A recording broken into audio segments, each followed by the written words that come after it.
तो second lecture some basic concept of chemistry first chapter. Okay, तो already question कहाँ तक क्वेश्चन कर दिया था हमने ऑलरेडी, याद है? 6 हो गया था। तो 7th क्वेश्चन स्टार्ट करते हैं। प्रॉपर्टीज ऑफ मैटर, बराबर। मैटर में मैटर का प्रॉपर्टीज, ये सब देखो, ये जो चैप्टर है ना, नाम में ही है सब बेसिक का, तो सब बेसिक रहेगा, एकदम सिंपल चीज़, कोई हार्ड नहीं है इसमें। तो मैटर का प्रॉपर्टीज है, प्रॉपर्टीज ऑफ मैटर। 2 टाइप का प्रॉपर्टी हमारे पास, एक है फिजिकल प्रॉपर्टी और सेकंड इजी है, इतना कुछ हार्ड है, एकदम सिंपल लेक्चर है। तो फिजिकल प्रॉपर्टी और केमिकल प्रॉपर्टी, ये है प्रॉपर्टीज ऑफ मैटर। मैटर मालूम है ना क्या है, पढ़ा रहेगा ना? Anything which occupy space and has some mass is called as matter. पढ़ा है 10th में, पहले ही पढ़ा रहेगा। ओके, तो फिजिकल प्रॉपर्टी, फिजिकल मतलब जो दिख रहा है ऐसा, बराबर, वो प्रॉपर्टी। केमिकल मतलब करके देखना पड़ेगा, केमिकल रिएक्शन करके देखना पड़ेगा। सिंपल सा बोलने का मतलब, फिजिकल प्रॉपर्टी सब्सटेंस का वो प्रॉपर्टी है, जब ये प्रॉपर्टी मेजर करेंगे ना तो केमिकल कंपोजिशन चेंज नहीं होता है। केमिकल कंपोजिशन चेंज, जैसे कि समझो वाटर का मैं बॉइलिंग पॉइंट चेक कर रहा है, तो वाटर का बॉइलिंग पॉइंट हमको 100 डिग्री सेल्सियस मिलेगा, राइट ना? वो जब 100 डिग्री सेल्सियस हम लोग चेक कर रहे हैं उसका बॉइलिंग पॉइंट, तो हीट करना पड़ेगा ना, तो वाटर चेंज हो गया, कुछ दूसरा बन गया क्या? वाटर ही है ना, अरे वाटर ही है ना। केमिकल कंपोजिशन चेंज हुआ क्या? वाटर H2O पहले भी था, H2O अभी भी, शायद स्टीम बना रहेगा लेकिन वो भी H2O ही रहेगा, बराबर ना? समझा? तो फिजिकल प्रॉपर्टी मेजर करने के टाइम पे केमिकल कंपोजिशन चेंज नहीं होता है। वही उसका उल्टा यहाँ पे रहेगा, केमिकल प्रॉपर्टी मेजर करने के टाइम पे केमिकल कंपोजिशन चेंज होता है, बराबर। क्योंकि केमिकल कंपोजिशन चेंज हुआ तभी तो केमिकल प्रॉपर्टी चेक करेंगे ना, बराबर। तो सुना तुमको कि फिजिकल प्रॉपर्टी क्या है और केमिकल प्रॉपर्टी क्या है। फिजिकल प्रॉपर्टी मेजर करने के टाइम पे केमिकल कंपोजिशन चेंज नहीं होता है, केमिकल प्रॉपर्टी मेजर करने के टाइम पे केमिकल कंपोजिशन चेंज होता है। सिंपल लॉजिक है। फर्स्ट पॉइंट पढ़ो, physical properties are those which can be observe, देख के बता सकते हैं, ऑब्जर्व और measured without changing the chemical composition. Chemical composition change करने का जरूरत नहीं है, समझा? इसका फर्स्ट पॉइंट पढ़ो, chemical properties are those properties where the substance undergo chemical change. Chemical change हुआ तभी तो केमिकल कंपोजिशन चेंज होएगा ना, समझा? नहीं मालूम है? केमिकल रिएक्शन मानो ना, हर chemical reaction chemical property check करने के लिए देखते हैं ना हम लोग, बराबर, समझा? जो भी हम लोग केमिकल रिएक्शन करते हैं वो क्यों करते हैं? केमिकल प्रॉपर्टी स्टडीज करने के लिए करते हैं, समझा? तो फर्स्ट पॉइंट में यहाँ पे ये केमिकल कंपोजिशन चेंज नहीं होता है और यहाँ पे होता है, क्योंकि केमिकल चेंज हुआ है तो केमिकल प्रॉपर्टी चेंज होने वाला है, समझा? सेकेंड पॉइंट में एग्जाम्पल है, कलर देख के बता सकते हैं ना, तो फिजिकल प्रॉपर्टी में आ गया। ऑर्डर मालूम है क्या होता है? हाँ, तो वो भी स्मेल करके बता सकते हैं, बराबर। उसमें कोई केमिकल करना पड़ेगा क्या? कुछ रिएक्शन नहीं। मेल्टिंग पॉइंट कब मेल्ट होएगा वो मालूम पड़ जाता है ना, इंस्ट्रूमेंट से मालूम पड़ जाता है। बॉइलिंग पॉइंट पे इंस्ट्रूमेंट से डेंसिटी मालूम पड़ जाता है, समझा? ये सब किस में आ जाता है? Physical property. केमिकल प्रॉपर्टीज में क्या आता है? कोयला मालूम है? कोल, बराबर, उसको जब बर्न करेंगे, बर्न होता है ना, होता है, और उससे क्या बनता है? कार्बन डाइऑक्साइड बनेगा, बराबर। तो ये कौन सा चेंज हुआ? पहले कोल था, कोल के अंदर कार्बन था, जब रिएक्शन हुआ तो क्या बन गया? चेंज हो गया ना केमिकल का, पहले कार्बन से अब carbon dioxide, chemical composition change. वैसे ही मैग्नीशियम का वायर होता है, मैग्नीशियम रिबन वगैरह सुना रहेगा अगर रिएक्शन किया रहेगा 10th में, तो जैसे उसको एयर में लेके आते हैं, रिएक्शन वगैरह करते हैं तो बनाता है मैग्नीशियम ऑक्साइड। पहले था मैग्नीशियम, फिर क्या बन गया? केमिकल कंपोजिशन चेंज हुआ, तो ये एग्जाम्पल हो गया केमिकल प्रॉपर्टी का, समझा? 2 एग्जाम्पल है, पढ़ो, एग्जाम्पल पढ़ो। Coal burns in air to produce carbon dioxide, example हुआ।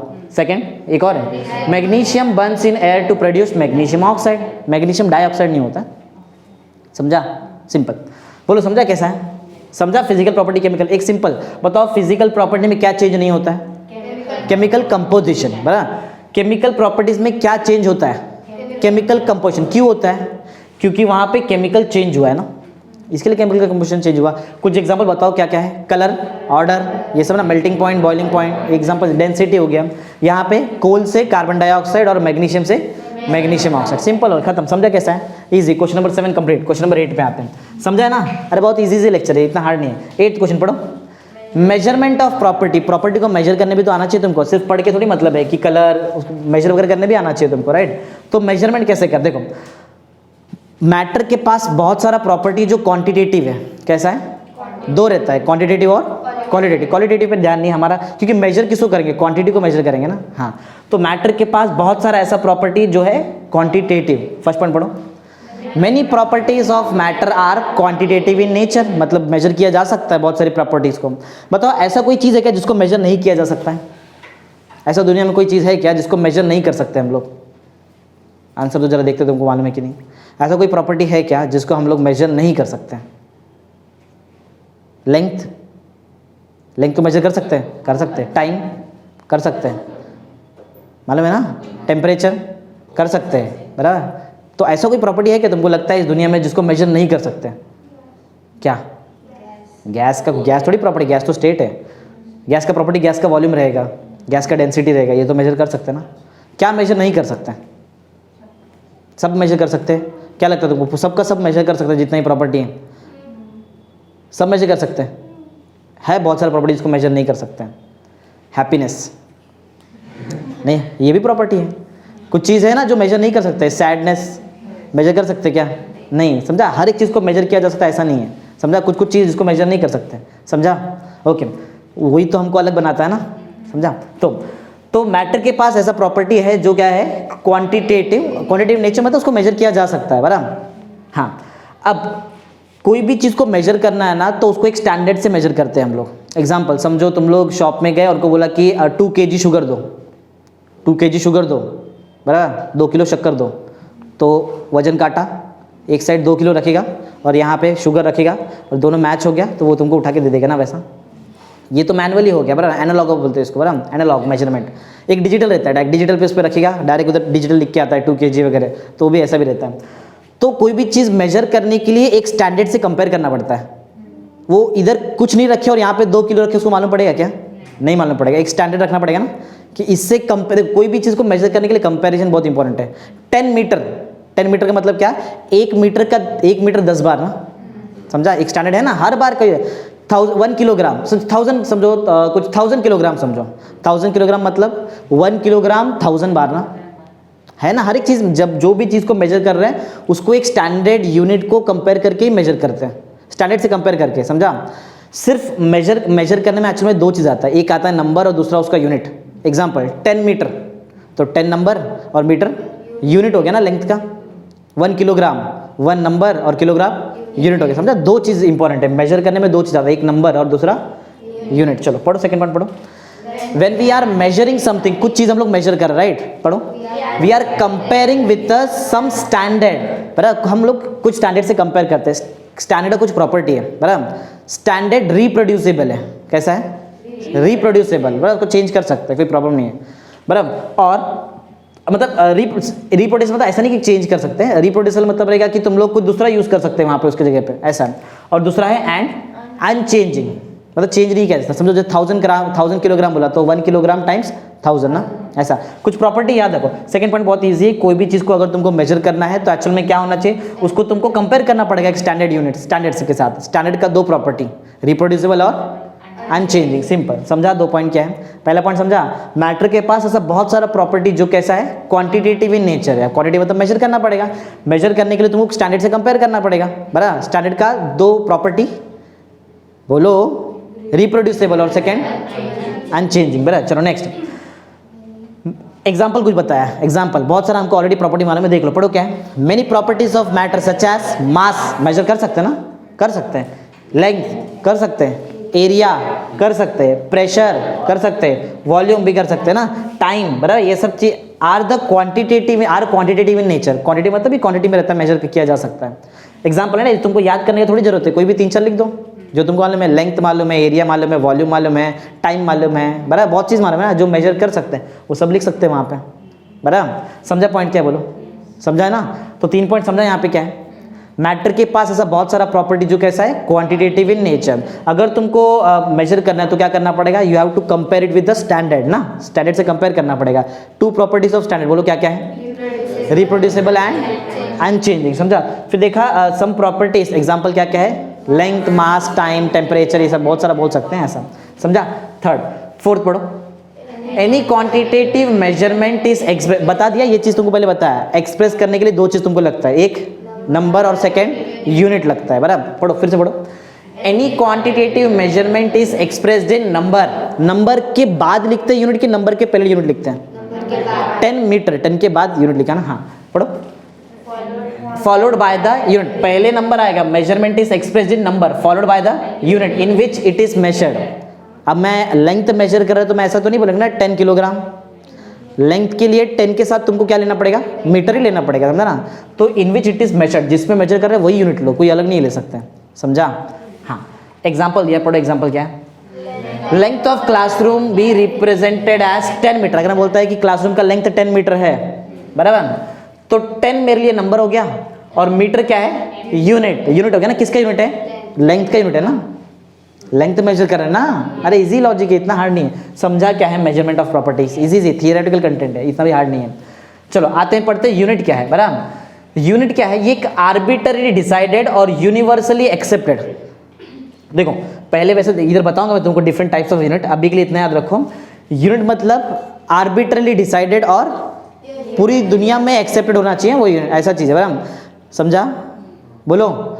जैसे कि फुट मालूम है, फुट लेंथ का यूनिट होता है, लेकिन हर जगह यूज़ नहीं होता है। हम लोग तो मीटर यूज़ करते हैं, अलग अलग जगह पे अलग अलग यूनिट यूज होता है ना। जैसे मास का यूनिट पाउंड भी होता है, मालूम, पाउंड्स WWE में देखा रहेगा तुमने, बराबर, तो उसमें पाउंड्स में वेट बताते हैं, मालूम है ना। लेकिन हम लोग तो किलोग्राम यूज़ करते हैं, तो अलग अलग भी रहता है, समझा। तो ऐसा यूनिट यूज़ करो जो यूनिवर्सली क्या होना चाहिए, एक्सेप्टेड है। तो arbitrarily decided and universally accepted standard होता है ना, standard 1 metre standard, 1 kilogram standard, 1 second standard हो गया ना, समझा। तो कैसा होना चाहिए unit, the arbitrarily decided and universally accepted standard are called as unit. Simple, समझा ना। दो मेन कंसेप्ट है, आर्बिटरली डिसाइडेड और पूरी दुनिया में एक्सेप्टेड होना चाहिए। इसको, ये स्टैंडर्ड को हम लोग क्या बोलेंगे, यूनिट। समझा, अलग अलग टाइप्स का यूनिट हमने। अच्छा ये कौन सा क्वेश्चन नंबर 8 किया ना, समझो। क्वेश्चन नंबर 9 एक डिफाइन है, सिंपल इजी है लेक्चर, इतना हार्ड नहीं है। 10th question, types of unit. कितने टाइप का यूनिट है, 3 टाइप का यूनिट अभी तक था। फिर उसको ये पढ़ा भी है शायद तुमने 10th में था ना तुमको, CGS FPS था ना, हाँ रहेगा तुमको ये। तो ये ऑलरेडी पढ़ा हुआ चीज़ है, फिर इसको रिप्लेस किया बाद में ऐसा यूनिट के साथ, वो भी पढ़ा है ना तुमने, ऐसा यूनिट भी पढ़ा रहेगा ना, क्या नहीं पढ़ा है, ठीक है चलो पढ़ा नहीं रहेगा, फिर भी एक बार बता देते हैं। तो पहले 3 टाइप का यूनिट यूज़ करते थे, अलग अलग देश अपने हिसाब से यूज़ करते थे, राइट। तो टाइप्स ऑफ यूनिट में 3 टाइप के यूनिट है। पढ़ो फर्स्ट पॉइंट, यहाँ पे क्या लिखा है, there are several system in which units are accept. अलग अलग सिस्टम की इधर प्रॉब्लम था, अगर कोई एक देश को अपना साइंटिफिक इन्फॉर्मेशन दूसरे देश के साथ समझो शेयर करना है तो प्रॉब्लम हो जाएगा। एक देश बोलेगा इतना फुट का रॉकेट है, बोलेगा फुट हमको मालूम ही नहीं, हमको तो मीटर में बताओ, और इसको मीटर नहीं मालूम रहेगा, तो प्रॉब्लम हो गया ना। साइंटिफिक इन्फॉर्मेशन का एक्सचेंज पॉसिबल नहीं है। कोई भी एक दूसरे कंट्री को कुछ चीज़ बेच रहा है, समझो बराबर, कुछ यहाँ समझो हम लोग राइस बेच रहे हैं, कुछ चाइना में जा रहा है, तो हम लोग केजी में बोलेंगे, उनको केजी समझ में आएगा नहीं, उनको पाउंड समझ में आएगा, और हमको पाउंड समझ में नहीं आएगा। तो इन्फॉर्मेशन का एक्सचेंज पॉसिबल है क्या, नहीं। इसलिए ये सबको हटा के लास्ट में लेके आए ऐसा यूनिट, बराबर। चलो पढ़ेंगे, पहले देखते पहले कौन सा यूनिट था। पहले एक था CGS सिस्टम, बराबर, नाम में है CGS, मतलब लेंथ को तुम लोग मेजर किस में करेंगे, सेंटीमीटर। लेंथ मास टाइम, ऐसा याद रखो, लेंथ को मेजर किस में करेंगे, मास को ग्राम, टाइम को, इसको ही बोलते हैं CGS सिस्टम, समझा। The system in which length is measured in mass in gram and time in second is called as CGS system, simple. Second system का नाम क्या है, FPS, the system in which length is measured in foot, mass is measured in pound and time is measured in is called as simple। अभी on the spot याद कर लो, समझा। एक और MKS system, the system in which length is measured in meter, mass in kilogram and time in, ध्यान दो सब जगह पे सेकंड है टाइम का, बराबर, is called as कौन सा, MKS system। समझा क्या है, बोलो, इजी है ना, पढ़ा हुआ है, समझा। ये क्यों नहीं यूज करते अभी, साइंटिफिक इंफॉर्मेशन का एक्सचेंज पॉसिबल नहीं है ये यूज करेंगे तो। फिर इसको रिप्लेस कर दिया किससे, SI, system international unit, right. कब किया गया था, थोड़ा इंट्रोडक्शन है, पढ़ लो, क्या देखो पढ़ो। In 1960 the general conference of weight and, याद रखना पड़ेगा कब कहाँ पे इसको डिस्कवर किया गया। आई थिंक ये पेरिस में हुआ था शायद, ऐसा कुछ था, हाँ। General conference of weight and measure proposed revised metric system, बराबर। मेट्रिक सिस्टम फ्रांस ने बनाया था, बराबर, थोड़ा बहुत नॉलेज पॉइंट ऑफ व्यू याद रखो। तो फ्रांस का जो मेट्रिक सिस्टम था वो बहुत ज़्यादा अच्छा था, मतलब ऐसा क्यों, क्योंकि उसमें डेसिमल नंबर्स यूज होते थे। डेसिमल नंबर मालूम है, 0 2 1 2 3 4 ये क्या होता है, डेसिमल नंबर्स में आता है, हाँ। तो फ्रांस का जो मेट्रिक सिस्टम था वो ज़्यादा ही एडवांस था, बाकी का ये सब कंपैरिजन में क्या था, ज़्यादा एडवांस था, मतलब। तो उसी को हम लोग ने रिवाइज कर दिया। ये सबको CGS को रिवाइज करने से अच्छा, FP ये सब को रिवाइज करने से अच्छा किसको रिवाइज कर दिया, मेट्रिक सिस्टम। SI सिस्टम में मेट्रिक सिस्टम को रिवाइज करके SI सिस्टम बनाया, समझा। कब किया ऐसा, in 1960 the general conference of weight and measure, बराबर, हाँ। तो प्रपोज्ड रिवाइज्ड मेट्रिक सिस्टम को रिवाइज करके क्या बना दिया, SI सिस्टम, बराबर। Called as international system, international system या फिर सिस्टम इंटरनेशनल बोल सकते हैं, एक ही बात है ना, of unit that is SI unit. समझा कब किया था? 1960 और general conference of weight and measurement. ठीक है, फिर क्या है इसमें, है क्या ये? देखो मैं तुमको बताया मैट्रिक सिस्टम किसने मतलब किसका था? फ्रांस था, और वो 18th सेंचुरी में तभी वो लोग वहाँ पे यूज़ करते थे, मानो 18। अभी कौन सा सेंचुरी चालू है? बराबर ना? हाँ, तो 18th सेंचुरी में उन्होंने वहाँ पे डिस्कवर किया था। पढ़ो पॉइंट पढ़ो। The metric system which originated in France in late 18th, पहले ना तो लेट ही बोलते ना, in late 18th century was more कर, ज़्यादा अच्छा था वो, राइट? पहले बता दिया point, right? As it was based on, ये भी तुमको बताया ना शायद मैंने अभी, फ्रांस का वो जो मैट्रिक सिस्टम था वो ज़्यादा एडवांस से ज़्यादा कन्वीनियंट है। क्यों था रीज़न? कि क्योंकि किस पे बेस्ड था वो? डेसिमल। इसके लिए उसको ही हम लोगों ने रिवाइज कर दिया। समझा? हाँ, next point, later based on common standard. Common मतलब सबके लिए वही यूनिट है, समझा? सब देश एक ही चीज़ यूज़ करेंगे, मास को किलोग्राम में ही लिखेंगे, लेंथ को मीटर में ही लिखेंगे, टाइम को सेकंड में ही देखने वाले हैं सब, जितना भी देश है सब लोग। पढ़ो फिर से पॉइंट, थर्ड वाला point, later based on common standard system the international system of unit was establish. बोला अब इसमें क्या क्या है, इसमें थोड़ा बहुत इन्फॉर्मेशन है, बता देता हूँ। ये जो SI यूनिट बनाया ना, SI यूनिट में ये लोग ने कुछ 3 अलग अलग टाइप्स के यूनिट्स बनाए। पहला होता है, वैसे इसमें बाकी नहीं बताया, एक ही दिया है तो मैं बता देता हूँ, फिर भी देखो 3 अलग अलग 3 पार्ट में डिवाइड कर दिया यूनिट्स को। एक है फंडामेंटल यूनिट्स, बराबर, दूसरा है सप्लीमेंट्री यूनिट्स जो हमारे सिलेबस में नहीं है, बराबर, और तीसरा होता है डिराइव्ड यूनिट्स। 3 याद रहेगा, बोलो। फर्स्ट फंडामेंटल यूनिट, मतलब क्या है, नाम में ही बेस। देखो फंडामेंटल मतलब क्या है, ये किसी पे डिपेंड नहीं करेगा। फंडामेंटल यूनिट मतलब unit which does not depends on any other physical quantity for their measurement. ऐसा फिजिकल क्वांटिटी जो दूसरे पे डिपेंड नहीं करेगा अपने मेजरमेंट के लिए, उसको बोलेंगे फंड। Example, length. लेंथ का कोई फॉर्मूला है क्या? लेंथ को मेजर करने कोई फॉर्मूला है? डायरेक्ट मेजर करना पड़ेगा ना तुमको टेप लगा के, बराबर। मास एनालॉग या तो डिजिटल, डायरेक्ट मेजर करना पड़ेगा, किसी पे डिपेंड नहीं करता है वो चीज़ अपने मेजर। टाइम डायरेक्ट देख के बताएंगे ना घड़ी से, समझा? कोई फॉर्मूला वगैरह नहीं है। वेलोसिटी बताओ, वेलोसिटी का फॉर्मूला होता है डिस्प्लेसमेंट अपॉन टाइम ना, तो वो डिराइव्ड में आ जाता है।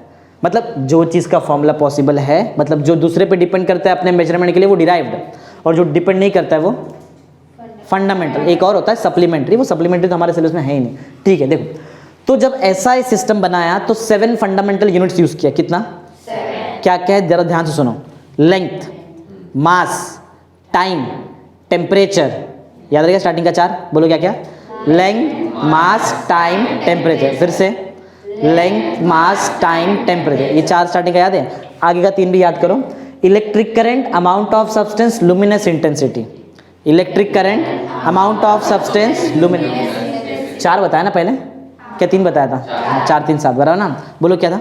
लेंथ, मास, टाइम, टेम्परेचर। फिर electric current, amount of substance, luminous intensity, बराबर। अब चलो बताता हूँ कौन कहाँ का है। लेंथ तुमको मालूम ही है, लेंथ। मास भी तुमको मालूम है, टाइम भी तुमको मालूम है, टेम्परेचर मालूम है। हमारे टेक्स्ट में टेम्परेचर की जगह पे वहाँ पे थर्मोडायनामिक टेम्परेचर दिया है, बराबर। थर्मोडायनामिक मतलब टेम्परेचर, ये जब केमिकल रिएक्शंस यूज़ करते हैं तो वहाँ पे एक अलग से केमिस्ट्री का एक ब्रांच, उसको बोलते हैं थर्मोडायनामिक्स। वो पढ़ेंगे हम लोग 12th में, तो मैंने सिर्फ टेम्परेचर लिखा, लेकिन याद रखना तुम्हारे टेक्स्ट में इसको थर्मोडायनामिक टेम्परेचर बोला है, ठीक है। स्टार्टिंग का 4 याद है, और तुमको मालूम है किधर यूज़ करते हैं। आगे शायद है इलेक्ट्रिक करंट, तुमको मालूम है, किया ना फिजिक्स में।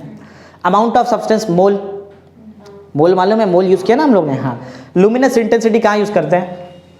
लाइट होता है ना, लाइट। कभी तुम लोग हार्डवेयर से कोई लाइट परचेस करेंगे, ट्यूब लाइट वगैरह लो, LED लाइट, तो कभी पढ़ो जरा वहाँ पे, तुमको वहाँ पे दिखाई देगा कि लुमिनस इंटेंसिटी कितना है, लिखा रहता है बाजू में उसमें, बराबर। लुमिनस इंटेंसिटी मतलब कितना ज़्यादा ब्राइट, कितना लाइट आ रहा है, ज़्यादा कितना इंटेंस है। इंटेंसिटी समझ में आता है? तीव्रता, इंटेंसिटी, बराबर। तो समझा लुमिनस इंटेंसिटी। बाकी तुमको मालूम है, शायद यही नहीं मालूम रहेगा। लुमिनस इंटेंसिटी किधर यूज़ करते हैं इसको? लाइट वाले केस में, लाइट, ट्यूब लाइट वगैरह जो भी लाइट होता है उसमें। हाँ चलो सबके बारे में देखते हैं। लेंथ का सिंबल क्या होता है? L, small l। मास का small m, time small t, हाँ समझा, क्योंकि टेम्परेचर क्या आने वाला है आगे? कैपिटल T, इसके लिए, समझा क्यों किया। फिर इलेक्ट्रिक करंट तुमको मालूम ही है। फिर अमाउंट ऑफ सब्सटेंस, मोल होता है, मोल। मोल को डिनोट कर केमिस्ट्री किया ना, स्मॉल n को बोलते हैं ना नंबर ऑफ मोल्स। हाँ, लुमिनस इंटेंसिटी को IV से डिनोट करता है, समझा। हाँ चलो, क्वांटिटी देख लिया उसका, मानो 7 फंडामेंटल क्वांटिटी क्या क्या है, बोलो जरा क्या क्या है? Length, mass, time, temperature, electric current, amount of substance, luminous intensity. याद है सबका, राइट? सबका सिंबल भी तुम लोग लिख सकते हैं ना। बराबर। सबका यूनिट तुमको याद होना चाहिए। लिंक का यूनिट क्या होता है? एसआई के लिए, एसआई पढ़ रहे हैं हम लोग। Mass kilogram, time second, temperature kelvin याद रखना है, डिग्री सेल्सियस नहीं, समझा? किसमें? केल्विन। इलेक्ट्रिक करंट पढ़ा रहेगा ना, एम्पियर पढ़ाया तुमको। अमाउंट ऑफ सब्सटेंस, मोल के टाइम पे MOLE लिखते हैं, अगर फुल फॉर्म तुमको लिखना है तो MOLE आएगा, समझा? लुमिनस इंटेंसिटी, कैंडिला नया चीज़ है तुम्हारे लिए, याद रखो। कैंडिला किसका यूनिट है? Luminous intensity. अगर मुझे इसका शॉर्ट फॉर्म, इतना बड़ा थोड़ी मीटर लिखते बैठेंगे हम लोग, बराबर ना? हम लोग स्मॉल एम लिखते हैं डायरेक्ट, सिंबल SI यूनिट का सिंबल। हाँ, ये सिंबल किसका है? क्वांटिटी का सिंबल है। हाँ, अगर मुझे मीटर का सिंबल लिखना है तो स्मॉल m, किलोग्राम का kg, सेकंड का स्मॉल s लिख देंगे, केल्विन के लिए कैपिटल K लिख देंगे, ampere capital A। Amount of substance, mole के लिए सिर्फ E हटाओ, MOL। कभी कभी मैं याद है MOL भी लिखा है, ऐसा बहुत बार लिखा है, समझा? और लुमिनस इंटेंसिटी के लिए क्या यूज करेंगे? CD। समझ गया क्या है? 7 फंडामेंटल क्वांटिटी। 2 सप्लीमेंट्री क्वांटिटी भी सुन लो, वैसे दिया नहीं है। एक है प्लेन एंगल और दूसरा बोलते हैं ये एंगल सॉलिड एंगल, बराबर? 2 एंगल रहता है, एक प्लेन एंगल और सॉलिड एंगल। ये हम लोग फिजिक्स के फर्स्ट चैप्टर में पढ़ाऊंगा मैं तुमको, तभी देखेंगे, समझा? बोलो हाँ, चलो समझ गया रहेगा ना? SI सिस्टम क्या है बताओ? कौन से ईयर में इसको डिस्कवर किया गया था? कहीं बनाया था? 1960। कौन सा conference? General conference of weight and measure, समझा ना? हाँ, इसमें कौन से सिस्टम को रिवाइज किया गया था? मेट्रिक सिस्टम किसका था? फ्रांस का था। ज़्यादा कन्वीनियंट था। क्यों था? रीज़न क्या है? क्योंकि वो बेस किस पे था? डेसिमल सिस्टम पे बेस था ना, समझा? समझा है ना? ठीक है, सब क्वांटिटीज तुमको याद है? चलो फटाफट खत्म करते हैं जल्दी। देखो अब कुछ फिजिकल प्रॉपर्टीज पढ़ लेते हैं। क्या क्या फिजिकल प्रॉपर्टी, क्या बेसिक चीज़ें। पहला है मास। मालूम तुमको मास क्या है? मास एक बॉडी का इनहेरेंट प्रॉपर्टी है। इनहेरेंट प्रॉपर्टी मालूम है? बॉडी का खुद का प्रॉपर्टी, राइट है? Mass is a inherent property of matter. Matter का इनहेरेंट प्रॉपर्टी है मास। करता क्या है? It measures the amount of matter of a body contain. Matter a body contains ना, amount of matter a body contains. एक body के अंदर कितना मैटर है वो कौन मेजर करता है? मास। अगर मैं बोलूँ 2 मैटर है मेरे पास, एक का मास है 10 ग्राम और एक का मास है 10 किलोग्राम, बोलो दोनों में से ज़्यादा मैटर किस में रहेगा? अरे एक 10 ग्राम एक 10 किलोग्राम है, दोनों में से ज़्यादा मैटर कहाँ रहेगा? 10 किलोग्राम में रहेगा ना। जितना ज़्यादा मास उतना ज़्यादा मैटर रहेगा, तभी तो मास ज़्यादा आया है, बराबर ना? तो समझा मास क्या है? Mass is a inherent property of a matter. It measures amount of matter a body contains. एक बॉडी के अंदर जितना कितना मैटर है वो कौन बताएगा? मास, समझा? हाँ, ये सेकंड पॉइंट रहने दो, पहले वेट के बारे में पढ़ते हैं। वेट का बेसिक फॉर्मूला अभी बता देता हूँ, आगे भी याद रखो। इधर रहेगा, देखो ये दिख रहा है W is equal to mg, बराबर? W is equal to mg किसका फॉर्मूला है? वेट का फॉर्मूला है, जिसमें m जो है m है मास, और जो स्मॉल g तुमको मालूम है स्मॉल g क्या पढ़ाया ना 10th में? Acceleration due to gravity. Value कितना होता है? 9.81 होता है, बराबर? एक्सेलरेशन ड्यू टू ग्रेविटी का वैल्यू होता है 9.81 मीटर पर सेकेंड स्क्वायर। पढ़ा रहेगा ना ये, बराबर? स्मॉल जी का वैल्यू 10th में था तुमको। एक कैपिटल जी भी था, उसको बोलते हैं यूनिवर्सल ग्रेविटेशनल कांस्टेंट ना, उसका ही वैल्यू होता है ना। हाँ, तो समझा वेट क्या है? फॉर्मूला में ये वेट का defined, weight is defined as the product of mass and acceleration due to gravity. यही डिफाइन है वेट का, जो मैं बोल रहा हूँ वही लिखा है, समझा? वेट फॉर्मूला से बनाओ ना define. Weight is defined as the product of mass and acceleration due to gravity. Simple. देखो अब एक चीज़ बताओ मेरे को, समझो मुझे एज्यूम कर लो ऑलमोस्ट मेरा वेट समझो कुछ ऑलमोस्ट जितना मुझे मालूम है 55 kg के आसपास रहेगा, समझो 55 किलोग्राम, बराबर? या फिर न्यूटन ले लो, जो भी रहेगा 55 समझो, 55 यूनिट नहीं बता रहा हूँ। अगर मुझे मेरा मास निकालने का है तो कैसे निकालेंगे? देखो 55 W का वैल्यू है ना, 9.81 को मैं अप्रॉक्सीमेटली इक्वल टू 10 पकड़ लेता है। 9.8 मतलब कितना? 0. बहुत कम है ना, 2 के आसपास है, ठीक है? तो मैं 10 एज्यूम कर लेता हूँ। तो बताओ W का वैल्यू कितना है मेरा? 55 ना। मुझे मेरा M निकालने का है, बोलो G का वैल्यू कितना है? 10 ले लिया है, बोलो कट करो कितना मिला मास? मास कितना मिला? 10 से कट करो ना, 5 कितना आएगा? 10 को नीचे भेजो, M इज इक्वल टू 55/10 ना, 5 ऐसा आ जाएगा ना। तो ये मेरा मास है, समझा? ये मेरा मास है, समझा? कैसे निकालते? कोई भी बॉडी का मास, कोई भी किसका भी निकाल सकते हैं। ये मास है, ये मास कभी चेंज नहीं होने वाला है। मतलब कई मतलब ये अभी अगर समझो मैं अभी अर्थ पे, अगर मैं यही जाऊँ मून पे, अगर मैं मून पे चले जाऊँ तो उधर मेरा मास कितना रहेगा? इतना ही रहेगा, 5.5 किलोग्राम, समझा? अगर वही मैं जुपिटर पे चले जाऊँ तो भी मेरा मास उतना ही रहेगा, 5.5 किलोग्राम।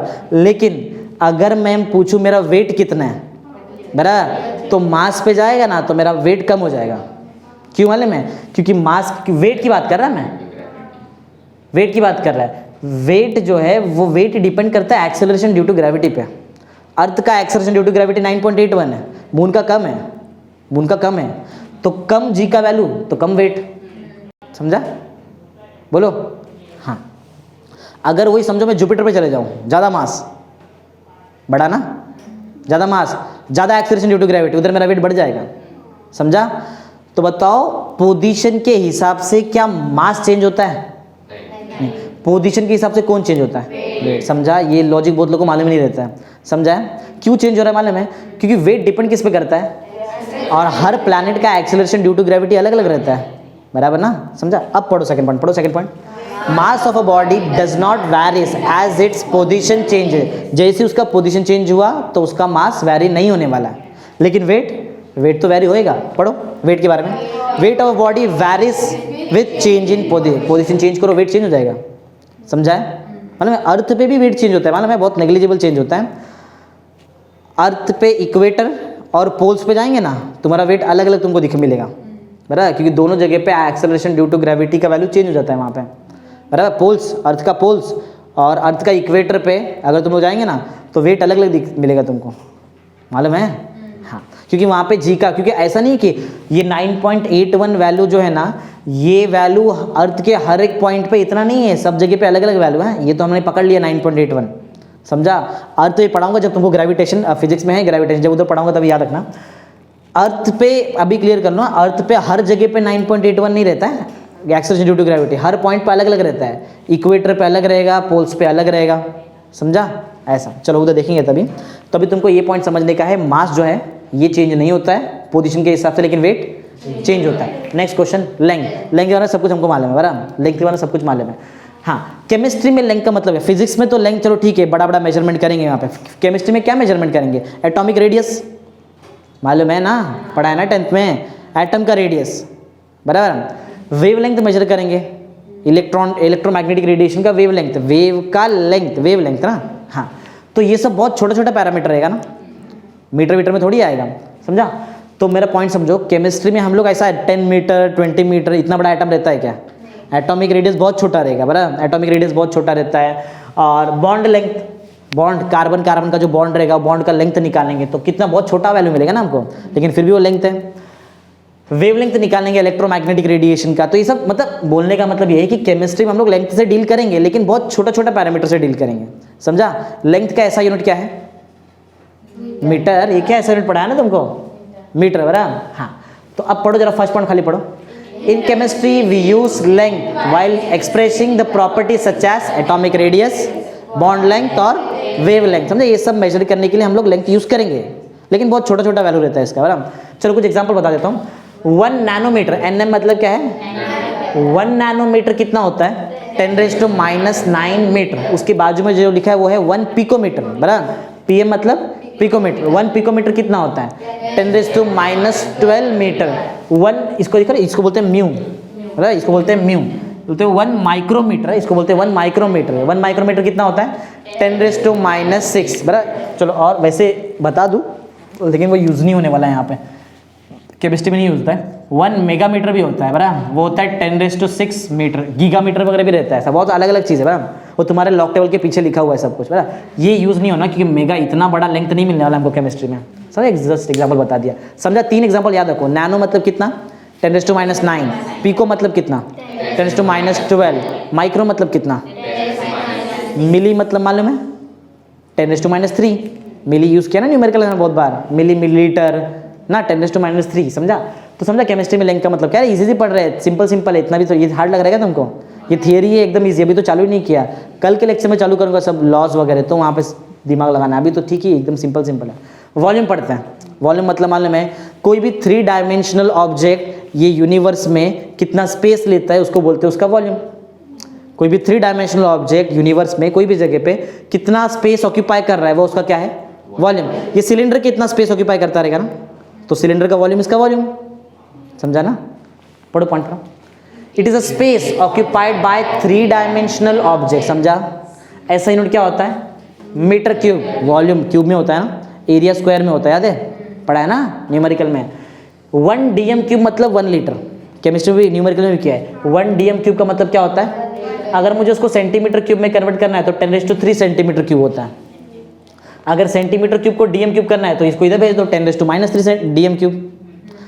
1 DM³ और 1 लीटर सेम सेम बराबर, लेकिन 1 DM³ कितना सेंटीमीटर क्यूब?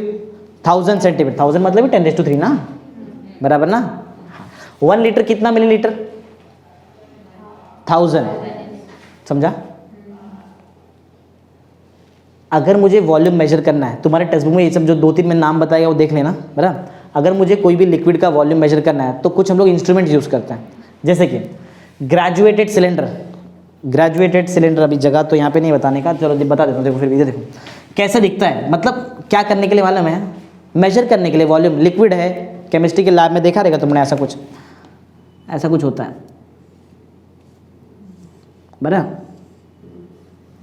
देखा रहेगा ना केमिस्ट्री के लैब में, इधर ऐसा कैलिब्रेशन रहता है, ऐसा देखा ना। इसको बोलते हैं ग्रेजुएटेड सिलेंडर। ग्रेजुएट वो देखिए कैलिब्रेशन, उसको बोलते हैं ग्रेजुएटेड सिलेंडर, समझा?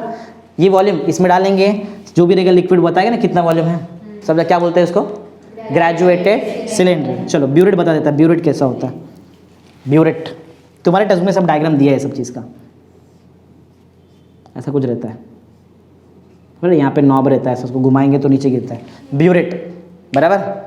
ऊपर से लिक्विड डालते हैं और यहाँ पे भी कैलिब्रेशन रहता है, ऐसा ग्रेजुएशन रहता है, ब्यूरेट बराबर। एक रहता है पिपेट, एक रहता है पिपेट। पिपेट से ऐसा सक करते हैं वाटर ऊपर, जो भी वाटर नहीं कोई भी केमिकल रहेगा उसको ऊपर ऐसा सक करते हैं। ये करेंगे तुम लोग 11th में, तुमको है ऐसा, ये मतलब सिंपल। अरे सेलो पेन कैसा रहता है, उसका ऊपर का वो निकाल दो, नीचे का पार्ट नहीं, नीचे वाला रहने दो ब्लू कलर का बराबर, तो बन गया पिपेट।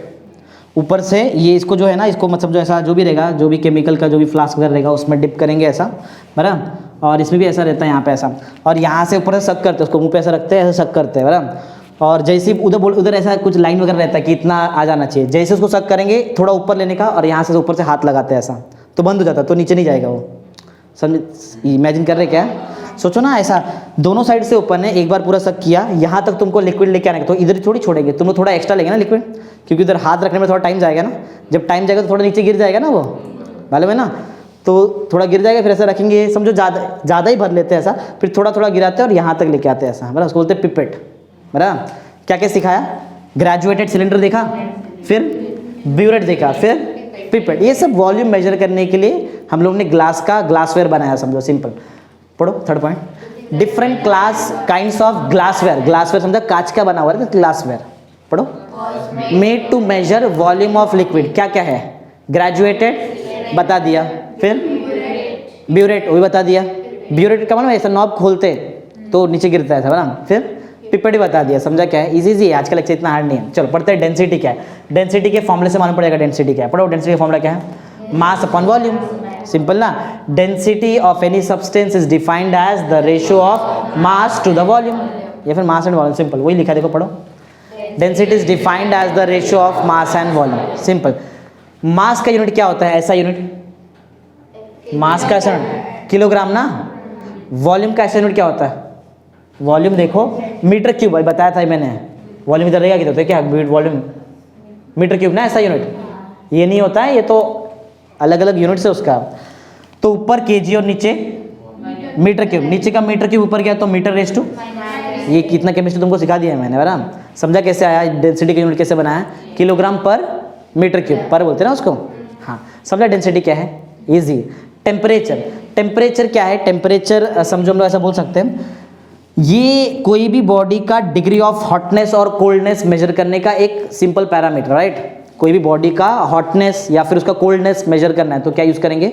टेम्परेचर वाला प्रॉपर्टी यूज करेंगे। फर्स्ट पॉइंट पढ़ो, temperature is a measure of hotness और कोल्डनेस ऑफ एन ऑब्जेक्ट, बराबर। कोई ऑब्जेक्ट कितना गर्म है या फिर कितना ठंडा है, उसके लिए हम लोग क्या यूज करेंगे? टेम्परेचर का प्रॉपर्टी। अच्छा, 3 अलग अलग टेम्परेचर का यूनिट्स है बराबर, अलग अलग देश में अलग अलग यूज करते हैं बराबर। पढ़ो second point, there are 3 common scale to measure temperature. 3 बराबर, 3 स्केल है, उसको कन्वर्जन वगैरह भी है। पहला है डिग्री सेल्सियस, जो तुमको मालूम है, डिग्री सेल्सियस मालूम है ना। दूसरा है डिग्री फ़ारेनहाइट, पिक्चर वगैरह में सुना रहेगा, फ़ारेनहाइट बराबर। दूसरा कहाँ गया, लिखा नहीं, हाँ क्या फ़ारेनहाइट है। पहले है डिग्री सेल्सियस, दूसरा क्या है? फ़ारेनहाइट, और तीसरा है केल्विन। 3 रहता है क्या क्या? डिग्री सेल्सियस, डिग्री फ़ारेनहाइट और केल्विन, याद रहेगा ना, बोलो क्या क्या? डिग्री सेल्सियस, डिग्री फ़ारेनहाइट और केल्विन, केल्विन में डिग्री नहीं आता है, ओके। सबका कैलिब्रेशन भी अलग अलग रहता है। डिग्री सेल्सियस का कैलिब्रेशन ऐसा किया है कि जो सबसे लोवेस्ट टेम्परेचर है वहाँ पे लिक्विड जो वाटर है वो बर्फ़ बन जाता है। डिग्री सेल्सियस कैलिब्रेशन मतलब लाइन्स रहेगा ना ऐसा, तो बोल रहा जो सबसे नीचे वाला लाइन है वहाँ पे तुम्हारा वाटर क्या बन जाएगा? आइस, बराबर। और जो सबसे हाईएस्ट वाला टेम्परेचर 100 डिग्री सेल्सियस वहाँ पे वाटर क्या बन जाएगा? गैस में ना, स्टीम। समझा कैसे कैलिब्रेशन करते हैं? सबसे लोवेस्ट और सबसे हाईएस्ट। तो डिग्री सेल्सियस का कैलिब्रेशन कैसे किया? पढ़ो first point. Third point, degree scale is calibrated from 0 to 100। Reason मालूम है क्या रीज़न है? 0 डिग्री सेल्सियस पे क्या होता है? वाटर क्या हो जाता है? आइस। और 100 पे वाटर, समझा, गैस में बॉईल हो जाता है, समझा। हाँ, फ़ारेनहाइट का थोड़ा अलग है।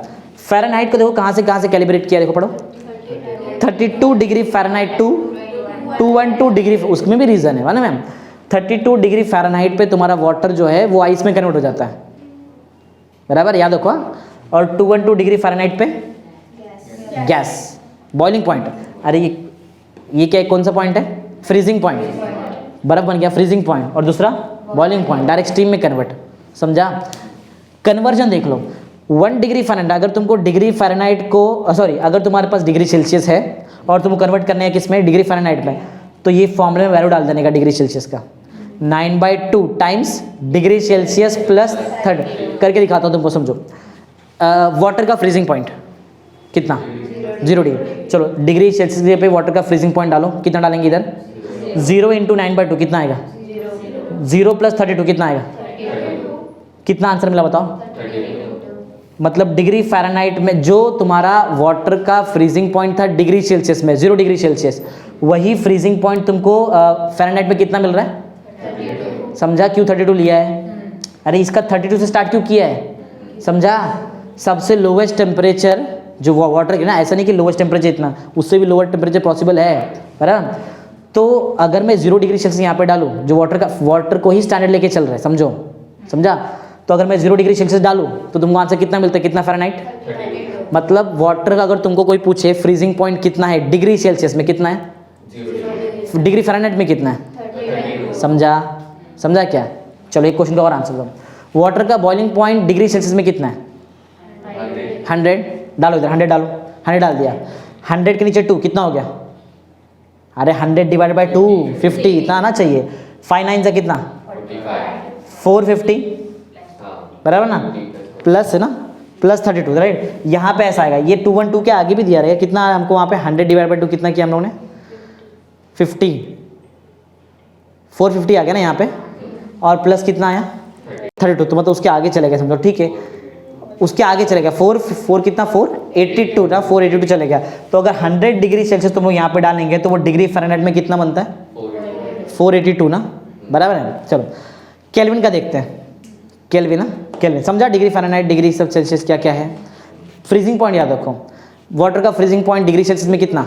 0, डिग्री फ़ारेनहाइट में 32 डिग्री फ़ारेनहाइट, बराबर। केल्विन की बात करते हैं।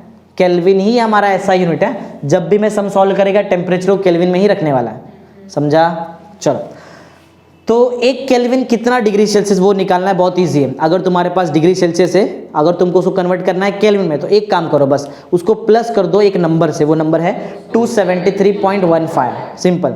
अगर मैं पूछूं तुमको वाटर का फ्रीजिंग पॉइंट 0 डिग्री सेल्सियस है, तो बताओ वाटर का फ्रीजिंग पॉइंट केल्विन में कितना है?